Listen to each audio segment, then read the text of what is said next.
जीवन साथी प्रेम कहानी। रुचिता उस दिन सुबह से ही काम में व्यस्त थी। घर की सारी जिम्मेदारी संभालते संभालते वह जैसे बूढ़ी हो गई थी। काम निपटाकर वह मशीन पर बैठी थी कि तभी फ़ोन की घंटी बजी। स्क्रीन पर देखा तो नंबर अनजान था। उसने फ़ोन उठाया तो दूसरी ओर सुरीली आवाज़ सुनाई दी। हेलो रुचिता। हाँ, मैं रुचिता ही बोल रही हूँ। पहचाना? आवाज़ तो जानी पहचानी लग रही है, पर पहचान नहीं पा रही हूँ। अरे, मैं अनीता बोल रही हूँ, तुम्हारी खास फ्रेंड। अब पहचाना अन्नू तुम? इतने सालों बाद तुम्हें मेरी याद आई? तुम्हें कैसे भूल सकती हूँ, तुम तो मेरे दिल में हो। ऐसा एक भी दिन नहीं गया जिस दिन तुम्हें याद ना किया हो। सुन, हम जल्द ही मिलने वाले हैं। एक खुशखबरी देने के लिए तुम्हें फ़ोन किया था। अपने कॉलेज में रियूनियन है। अपने बैच के सभी लड़के लड़कियों को मिलना है। तुम आओगी ना? देखती हूँ यार, घर में मम्मी जी से पूछकर शाम को तुम्हें बताती हूँ। ठीक है, आने की कोशिश करना। चलो फ़ोन करना भूलना मत। रुचिता मशीन की सुई में धागा डालते डालते कॉलेज के दिनों में पहुँच गई। 1 से 12वीं तक वह एक ही स्कूल में पढ़ी थी। जब वह 11वीं में आई, एक नया लड़का उसके क्लास में आया। बहुत ही हैंडसम, जैसे फिल्म का हीरो देख लो। पहले ही दिन से लगभग सभी लड़कियां उसकी दीवानी हो गई थी। उनमें रुचिता भी थी। वह जितना खूबसूरत था उतना ही प्यारा उसका नाम भी था, ऋत्विक, जो सुनते ही मन को भा जाए। सभी लड़कियां अपने मन की बात एक दूसरे से करती, पर रुचिता ने अपने मन की बात अपने मन में ही दफन कर ली थी। उसके घर के सभी लोग रूढ़िवादी और सख्त थे। अगर उसने कभी भूल से किसी लड़के की नोटबुक ली हो या किसी लड़के को अपनी नोटबुक दी हो और घर वालों को इसका पता चल गया हो तो उस दिन घर में बवाल हुआ ही था। इसीलिए रुचिता लड़कों से बातचीत की कौन कहे उनकी ओर देखती तक नहीं थी। ऋत्विक ने कुछ ही दिनों में रुचिता को छोड़कर सभी लड़कियों को फ्रेंड बना लिया था, पर वह हमेशा रुचिता की ओर ही ताका करता था। कितनी सौम्य लड़की थी, टैलेंटेड भी उतनी ही, कम बोलने वाली, पर क्लास में जब कभी किसी सवाल का जवाब देती मन करता उसकी मीठी मीठी आवाज़ सुनते ही रहें। ऋत्विक सोचता कि काश एक बार वह उससे बात करे तो वह उसकी ओर दोस्ती का हाथ बढ़ाए, पर रुचिता ने कभी भी उससे बात नहीं की। वह स्कूल पहुंचकर जब तक रुचिता को देख नहीं लेता उसके कलेजे को ठंडक नहीं पहुंचती।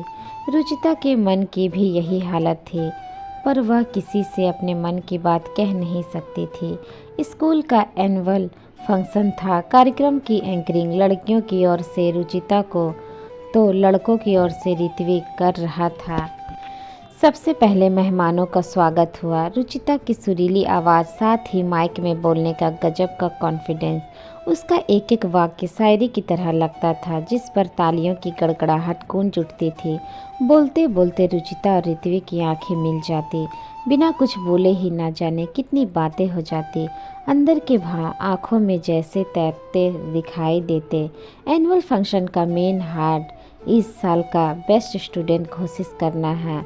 जब शिक्षक कर्मी ने माइक हाथ में लिया तो वह नाम सुनने के लिए सभी के कान राह देखने लगे। तभी नाम की घोषणा हुई। इस साल के बेस्ट स्टूडेंट का अवार्ड रुचिता मेहता के हिस्से में जाता है। रुचिता तो खुशी से उछल ही पड़ी थी। उससे अधिक खुशी ऋत्विक के चेहरे पर झलक रही थी। रुचिता ने मम्मी पापा के साथ जाकर ट्रॉफी ले ली। वह दिन उसके लिए बहुत ही यादगार था। वह स्टेज से उतरकर अपनी जगह पहुंची तो खुशी में ऋत्विक ने उससे हाथ मिलाते हुए उसे शुभकामनाएं दी। यह दृश्य रुचिता के पापा की नज़र के कैमरे में कैद हो गया। यह देखकर वह सहम उठे, पर वहाँ वह कुछ नहीं कह सके और चुपचाप अपनी जगह पर बैठे रहे। पहली बार हुआ स्पर्श रुचिता के दिल को छू गया। मन में लड्डू फूटने लगे। ऐसा ही अनुभव ऋत्विक को भी हुआ। एनुअल फंक्शन का कार्यक्रम बहुत अच्छी तरह पूरा हुआ, पर दोनों के दिलों में प्यार जाग उठा। रुचिता ने प्यार को पंख नहीं फूटने दिए। उसने अपने इस प्यार को हृदय के कोने में छुपा दिया। ऋत्विक ने 2-3 बार उससे बात करने की कोशिश की, पर वह बात नहीं कर सका। परीक्षा नज़दीकी थी, इसलिए वह पढ़ाई में व्यस्त हो गया। परीक्षा पूरी होते ही अचानक रुचिता की सगाई और फिर जल्दी विवाह कर दिया गया। रुचिता से प्यार करने के बाद ऋत्विक ने अनीता से बताई और उसे देने के लिए एक चिट्ठी भी दी। अनीता जिस दिन रुचिता को चिट्ठी देने पहुंची उसी दिन उसका ब्याह था और बारात आ चुकी थी। अनीता सीधे रुचिता के कमरे में पहुंची और दरवाज़ा बंद करके बोली, रुचिता, तुमने अपने विवाह की बात बताने की कौन कहे, निमंत्रण तक नहीं दिया।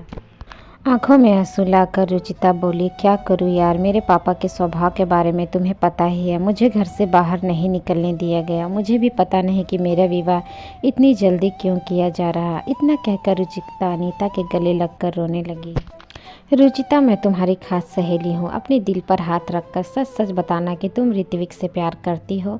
हाँ, करती थी। जिस दिन से देखा था उसी दिन से उसे चाहने लगी थी, पर आज मैं उसके लिए प्यार को अपने दिल में दफन कर रही हूँ। मेरे घर में प्यार शब्द का उच्चारण भी अपराध है। अब मेरे पापा के हाथ से जो लिखा जाए वही मेरा जीवन है। ऋत्विक ने यह चिट्ठी भेजी है, क्या लिखा है मुझे पता नहीं, तुम पढ़ लेना। ऋत्विक की चिट्ठी भेजने का मतलब है वह भी मुझे पसंद करता था। हाँ रुचिता, पूरे क्लास की लड़कियाँ उसके पीछे पागल थी, पर वह तो तुम्हारे नाम का दीवाना था। पर अब क्या सच है, वह मेरे नसीब में नहीं लिखा था। मेरा नसीब तो मुझे कहीं और ले जाना चाहता है। अब यह चिट्ठी लेकर क्या करूँगी, केवल अपना जी जलाऊंगी। ऐसा करना, तुम यह चिट्ठी उसे लौटा देना और उससे कह देना कि रुचिता अब किसी और की अमानत है। अरे एक बार तुम देख लो क्या कहना चाहता है तुमसे। अनीता ने जिद की तो रुचिता ने चिट्ठी ले ली। वह खोलने जा रही थी कि दरवाज़ा खटका तो उसने वह चिट्ठी चूड़ियों के डिब्बे के नीचे दबा दी। रुचिता की बारात आ गई थी। उसका विवाह धूमधाम से हो गया। अपनी विवाह की वेदी में उसने अपने प्यार को होम कर दिया था और रिधम के साथ सप्तपदी के साथ वचनों में बंध गई थी। रिधम भी रुचिता को बहुत प्यार करता था। विवाह के 2 सालों बाद एक सुंदर बेटी ऋत्वी पैदा हुई। उसके ससुर रिधम को 5 साल का छोड़ स्वर्ग सिधार गए थे और रिधम की भी दुर्घटना में 3 साल की बेटी को छोड़कर मौत हो गई थी। रुचिता को उसकी सास बेटी की तरह संभाल रही थी। रिधम की मौत के बाद उसके बीमा और इकट्ठा की गई रकम को मिलाकर करीब 5 लाख रुपए मिले थे। इससे क्या होता है, रुचिता कपड़े बहुत अच्छा सिल लेती थी, इसीलिए उसने ब्लाउज और ड्रेस की सिलाई का काम शुरू किया, जिसकी कमाई से घर का खर्च चलने लगा। उसके हाथ में सुई चुभ गई तो उसकी तंद्रा टूटी। सिलाई का सामान समेट कर वह सास के कमरे में गई। उसने सास से कहा, मम्मी जी, कल हमारे कॉलेज में हमारे साथ पढ़ने वाले पुराने विद्यार्थी इकट्ठा होंगे। आप कहे तो मैं भी चली जाऊं। मैं खाना बनाकर घर के सारे काम करके जाऊंगी। ऋत्वी को आपको 2 घंटे संभालना होगा। अरे चली जाना बेटा, ऐसे मौके जीवन में बार बार नहीं आते। अब ऋत्वी मेरा ख्याल रखती है। हम दोनों साथ मिलकर खेलेंगे। तुम हम दोनों की जरा भी चिंता मत करो। तुम हो आओ बेटा। 2 सालों से तुम्हारे चेहरे से हंसी गायब हो गई है। वहाँ जाकर तुम्हें थोड़ा अच्छा लगेगा। मैं बाहर बरामदे में चल रही हूँ। रुचिता ने अनीता को फ़ोन करके कितने बजे का समय है पूछ लिया। अगले दिन कॉलेज का प्रांगण मानो रंग बिरंगी झालरों से भरा था। वहां आए सभी विद्यार्थी के चेहरे पर उम्र का असर दिखाई नहीं दे रहा था। सभी सालों बाद एक दूसरे से मिल रहे थे। अनीता कॉलेज के गेट पर खड़ी रुचिता की राह देख रही थी। थोड़ी देर में रुचिता रिक्शा से ऑफ वाइट साड़ी पहनकर उतरी। उसे देखते ही अनीता ने दौड़कर उसे सीने से लगा लिया। 20 साल बाद दोनों मिल रही थी। उनकी आंखें बरस पड़ी। बातें करते हुए दोनों हॉल की ओर बढ़ी। पुराने दोस्त मिल रहे थे। सभी एक दूसरे से सुख दुख की बातें कर रहे थे। दोनों एक जगह किनारे की कुर्सियों पर बैठ गई। तभी अनाउंसमेंट हुआ कि रुचिता जहाँ भी हो वहाँ से एंकरिंग करने के लिए स्टेज पर आ जाए। रुचिता ने कहा, अनीता मना कर दे, मैं एंकरिंग नहीं कर पाऊंगी। अरे तुम जाओ तो सही। अपने अंदर का कौशल्य कभी मरने मत देना चाहिए। तुम एक बार फिर उसे जीवंत करके दिखा दो। रुचिता उठकर स्टेज की ओर बढ़ी थी कि तभी ऋत्वी के नाम अनाउंसमेंट हुई। रुचिता का दिल धड़क उठा। इतने सालों बाद कैसा लगता होगा वह। उसने अपना स्थान ले लिया, पर ऋत्विक अभी नहीं आया था। उसने प्रोग्राम की शुरुआत की ही थी कि हॉल में एक सुंदर नवयुवक का प्रवेश हुआ। सभी लड़कियां जो अब महिला बन चुकी थी, सभी की नज़रें उसी पर जा टिकी। जल्दी से जाकर उसने अपना स्थान संभाल लिया। रुचिता और ऋत्विक की आंखें मिली पर रुचिता ने आंखें झुका ली। प्रोग्राम की शुरुआत हो गई। रुचिता की मधुर आवाज़ में अभी भी वही खनक थी जिन्होंने इस प्रोग्राम का आयोजन किया था। उन आयोजकों को फूल का गुलदस्ता देकर स्वागत किया गया। इसके बाद आयोजन के अनुसार प्रोग्राम आगे बढ़ा। सभी के चेहरे पर खुशी समा नहीं रही थी। इनमें से तमाम तो कपल थे। अब पार्टी की शुरुआत हो गई। रुचिता और अनीता अन्य सहेलियों के साथ बातों में लग गई। ऋत्विक भी वहीं आकर खड़ा हो गया। मेरी चिट्ठी का जवाब तो तुमने नहीं दिया, क्या आज एक दोस्त बनकर बात भी नहीं करोगी? रुचिता का दिल जोर से धड़क उठा। वह चिट्ठी तो उसने चूड़ियों के डिब्बे में रख दी थी, वह वहीं रह गई थी। इतने साल बीत गए, वह डिब्बा तो पापा के घर ही था। शायद अब वह वहाँ भी नहीं होगा। उसे एसी में भी पसीना आ गया। ऋत्विक ने रुमाल देते हुए कहा, लो पसीना पोंछ लो, मैंने तुम्हें कोई सज़ा नहीं दूंगा। चलो उधर उस टेबल पर बैठते हैं। वे एक जगह बैठ गए। ऋत्विक ने कहा, रुचिता, तुम्हारे जीवन के बारे में अनीता ने मुझे सब बता दिया है। तुम मेरे जीवन के बारे में नहीं जानना चाहोगी। जानना तो बहुत कुछ था, पर किस्मत का खेल तो देखो कहाँ से कहाँ ले जाता है। तुम्हारा सुखी संसार होगा, शायद 1-2 बच्चे भी होंगे। तुम हैंडसम हो, इसलिए तुम्हारी पत्नी भी सुंदर होगी। मेरा एक बेटा है रुचित, पर अब उसकी माँ इस दुनिया में नहीं है। यह कहते हुए ऋत्विक की आंखें भर आई। ज़िंदगी भी रेल की पटरी की जैसी है, कभी कहाँ सीधी चलती है, ज़िंदगी भी कितने मोड़ लेती है तब पूरी होती है। रुचिता ने कहा, सच बात कही, इस ज़िंदगी के मोड़ अंत तक समझ में नहीं आते। ऋत्विक ने कहा, पहली बार रुचिता ने ऋत्विक से इतनी बात की थी। वह मन ही मन खुश था, रुचिता भी खुश थी। दिल की बात कहने वाला उसे एक दोस्त मिल गया था। दोनों ने एक दूसरे के मोबाइल नंबर लिए और सभी अपने अपने घर के लिए रवाना हो गए। अगले दिन रुचिता के भाई भाभी उसके घर आए। रुचिता उन्हें देखकर खुश हो गई। उसकी भाभी के हाथ में एक चिट्ठी थी। उसने वह चिट्ठी रुचिता को दी तो उसने उसे धड़कते दिल से खोला। उसकी स्याही फीकी पड़ गई थी। रुचिता ने उसे पढ़ा, रुचिता, तुम्हें देखते ही पहली नज़र में मुझे प्यार हो गया है, परंतु अगर मैं तुम्हें पसंद नहीं हूँ तो मैं उस प्यार को अपने दिल से ही रखूँगा, क्योंकि मैं जिसे प्यार करता हूँ उसे हमेशा के लिए खुश देखना चाहता हूँ। अगर तुम्हें मेरा प्यार स्वीकार हो तो मैं तुम्हें पूरे जीवन अपनी पलकों पर बैठा कर रखूँगा।